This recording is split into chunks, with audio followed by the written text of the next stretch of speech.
All right, y'all, welcome to episode 1 of this whole credit A to Z blueprint video. Today we're gonna cover how credit actually works. I have 3 examples here of things I'm gonna be talking about here. So we can start off with how the credit bureaus work. So there's 3 credit bureaus, which would be Experian, Equifax, and TransUnion.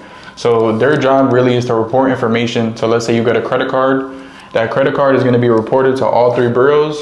And so you get a personal loan reported to all 3 bureaus, and then this is how your score is going to be established. So when all these different companies see different types of accounts being reported onto your credit report and how well you maintain these accounts, this is where your credit scores are going to be established from, really.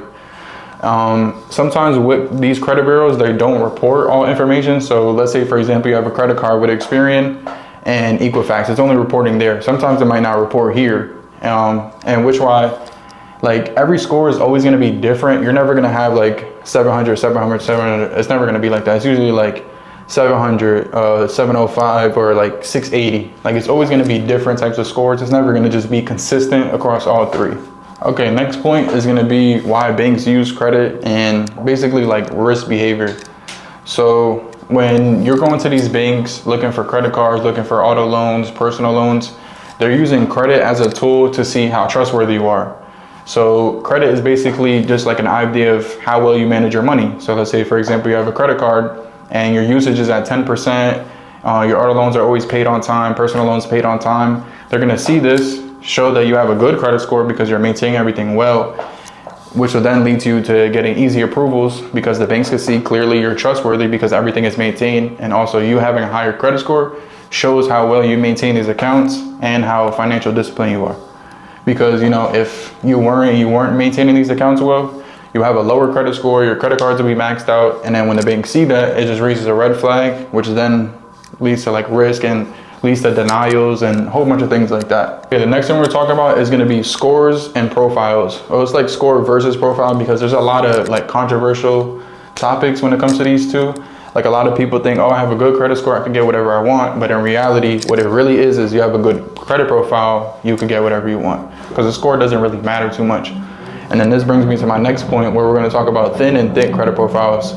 So now, an example of a thin credit profile would be somebody who has, let's say, like 1 credit card and maybe a loan or something on there, like a credit builder, let's say. That's a very thin credit profile, although they might have a good credit score, because there's been plenty of times where I talk to people who have, like, say, a 720, but they have 1 credit card, which is not hard to maintain. So it doesn't really show any depth on your credit report because you only have 1 credit card that you're maintaining. And you could have a 720 and you could still get denied off of that just because other banks could see that there's no credit depth, there's not too much to go off of, they only have 1 credit card, it's not too hard to maintain just 1 credit card. And this is why you need to have a thicker credit profile. A thicker credit profile is going to be somebody who has, let's say, like 12 or more accounts on their credit profile.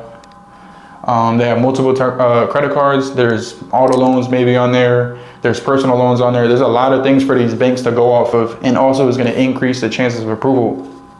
Again, like this person, let's say thin, has a 720, and then the thick credit profile has a 680. The 680 is going to get approved just off the fact there's more things that the banks could go off of to approve them. Yeah, a lot of people keep getting caught up in this whole like thin credit profile. I have a 720, but there's nothing on their credit report thinking they could get whatever they want. But that ended up never being the case. So you always focus on like really trying to establish a thicker credit profile, add a whole bunch of accounts.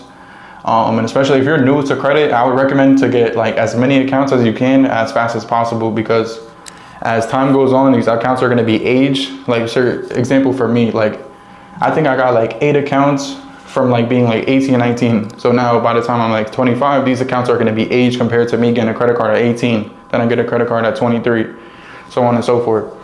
So you want to stack up as many accounts as possible as early on as possible, because obviously by the time you're 30, you're going to have so many different accounts that have so much credit age, and it's just going to help you in the long run, trust me.